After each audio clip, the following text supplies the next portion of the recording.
नमस्ते बुरहानपुर। एलएन का offline centre अब ट्रायम्फल आर्ट एकेडमी बुरहानपुर में भी, जहां क्लास 6 से ही हमारी एक्सपर्ट फैकल्टी द्वारा बच्चों को उच्च स्तरीय शिक्षा दी जाती है एवं उन्हें आने वाली प्रतियोगी परीक्षाएं जैसे ओलंपियाड्स, जेईई एवं नीट के लिए तैयार किया जाता है। मध्य प्रदेश के बुरहानपुर खंडवा लोकसभा के चुनाव हो गए हैं। मतगणना कल 13 मई को हो चुकी है, जिसके बाद दोनों ही प्रत्याशियों ने पुरजोर तरीके से अपनी ताकत लगाई है। यहाँ पे भाजपा से ज्ञानेश्वर पाटिल है तो कांग्रेस से नरेंद्र पटेल है। इन दोनों ही प्रत्याशियों को लेकर अधिवक्ता मनोज अग्रवाल ने बड़ा खुलासा किया है। अधिवक्ता मनोज अग्रवाल ने प्रेस कॉन्फ्रेंस लेके इस बात का खुलासा किया है, यदि भाजपा से ज्ञानेश्वर पाटिल जीतते हैं तो वो उनको हाई कोर्ट में चुनौती देंगे उनके निर्वाचन को शून्य करने के लिए। इसी के साथ अगर कांग्रेस के नरेंद्र पटेल चुनाव जीतते हैं तो वो उनको भी हाई कोर्ट में चुनौती देंगे निर्वाचन को शून्य करने के लिए। उन्होंने साफ तौर पर बताया कि ज्ञानेश्वर पाटिल ने जो फॉर्म भरा है उसमें जानकारी छिपाई है। आर्थिक अनियमितता को लेकर उन्होंने अपनी जानकारी छुपाई है, जिसको लेकर उनको पदमुक्त किया गया था मध्य प्रदेश पावरलूम फेडरेशन के अध्यक्ष पद से। इस चीज को लेकर उन्होंने आधार बनाया है और इसको लेकर वो हाई कोर्ट जाएंगे निर्वाचन के बाद, चुनाव जीतने के बाद।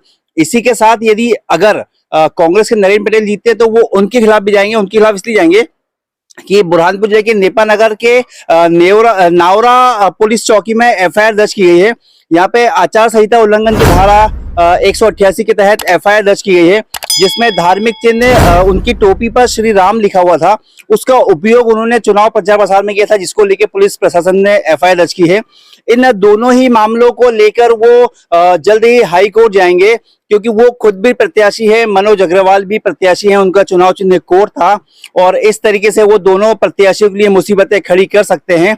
इस पूरे मामले को लेकर क्या कहा अधिवक्ता मनोज अग्रवाल ने, वो भी आप सुनिए। इसी के साथ सांसद ज्ञानेश्वर पाटिल के अधिवक्ता आदित्य प्रजापति ने क्या कहा, वो भी आप सुनिए।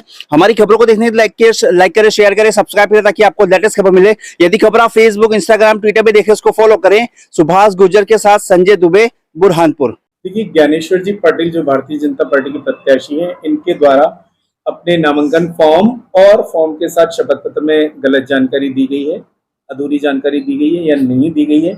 स्पेसिफिकली पूछा गया था कि क्या आपको किसी राज्य सरकार या केंद्र सरकार द्वारा किसी पद से कभी पदच्युत किया गया है क्या, तो इन्होंने नहीं बताया, जबकि बाकायदा इनको पावरलूम फेडरेशन के अध्यक्ष पद से राज्य सरकार के कमिश्नर द्वारा पदच्युत किया गया था, क्योंकि इनके ऊपर 2.25 करोड़ रुपए के बैंक के डिफॉल्टर रहने का आरोप था और इन्होंने बैंक का 2.25 करोड़ रुपया नहीं भरा था। फॉर्म भरने तक के क्या स्थिति थी? फॉर्म भरने तक इनके द्वारा इन्होंने अपने फॉर्म में लिखा है कि लागू नहीं।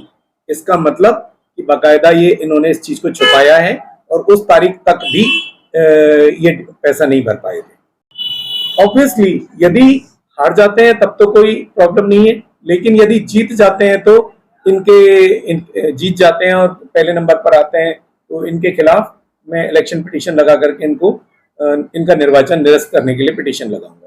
कांग्रेस यस, और इसी प्रकार कांग्रेस प्रत्याशी श्री नरेंद्र पटेल ने यही नावरा चौकी में इनके खिलाफ केस दर्ज हुआ है, क्योंकि उन्होंने श्री नरेंद्र पटेल, श्री अरुण यादव, श्री अजय रघुवंशी, इन कांग्रेस के पदाधिकारियों ने केसरिया टोपी पहन करके जय श्री राम लिख करके न केवल धार्मिक चिन्ह बल्कि धार्मिक इष्ट का नाम लिख करके चुनाव प्रचार किया है, जिसके लिए उनके खिलाफ केस भी दर्ज हुआ है। और इस आधार पर धारा 123(3) में यदि ऐसा करके चुनाव जीत जाते हैं तो उनका निर्वाचन निरस्त करने का प्रावधान है।